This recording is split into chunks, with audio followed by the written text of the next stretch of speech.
Hai anak-anakku yang terkasih, berjumpa kembali dengan saya Romo Alphonse dalam Minggu Gembira Bia Wilayah 8. Hari ini kita merayakan Hari Raya Pentakosta.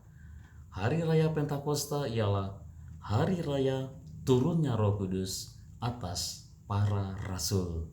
Dan juga hari ini Roh Kudus juga turun atas diri kita, termasuk diri adik-adik sekalian. Nah, siapakah Roh Kudus itu? Roh Kudus itu dapat kita ibaratkan seperti udara. Mampukah kita melihat udara? Bentuknya seperti apa? Tentu kita tidak dapat. Kita tidak mampu melihat.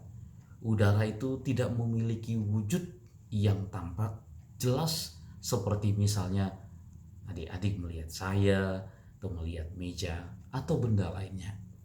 Tetapi kita bisa sungguh merasakannya. Bahkan adik-adikku, kita tidak bisa hidup tanpa udara. Justru kita bisa bernafas, berbicara, bermain, berdoa, tertawa karena ada udara. Nah, Roh Kudus itu seperti udara. Dia tidak kelihatan, tetapi kita bisa merasakannya.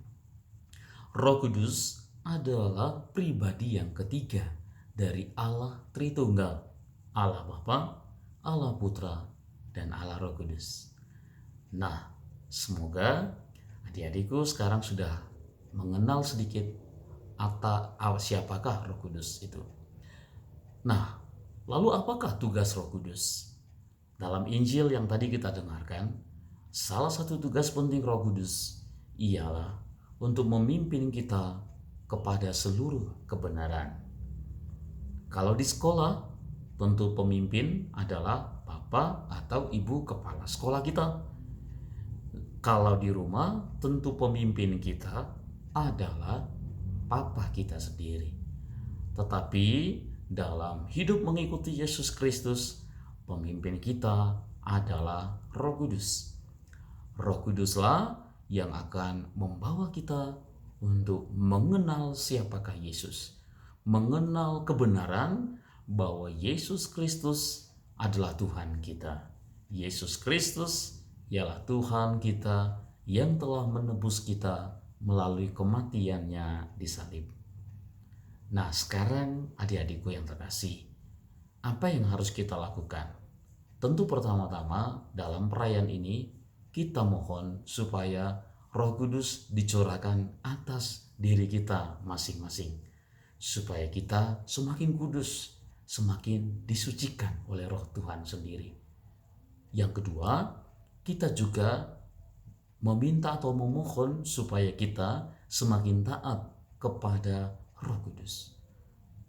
Apakah ciri seorang anak Tuhan yang taat kepada Roh Kudus? Ia akan melakukan yang baik dan akan mengelakkan yang jahat. Ia akan berbicara benar, berbicara jujur, dan menghindari sikap atau pembicaraan bohong. Itu adalah dua ciri utama jika seorang anak Tuhan sungguh-sungguh taat kepada Roh Kudus.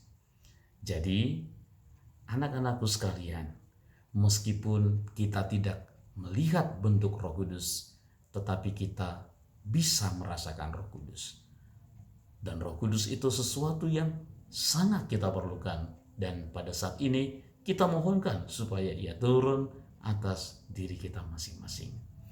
Dengan Pentakosta ini, semoga anak-anakku sekalian semakin hari semakin mencintai Kristus dan semakin hidup sesuai dengan kehendak Kristus. Tuhan memberkati Bapa, Putra, dan Roh Kudus. Amin.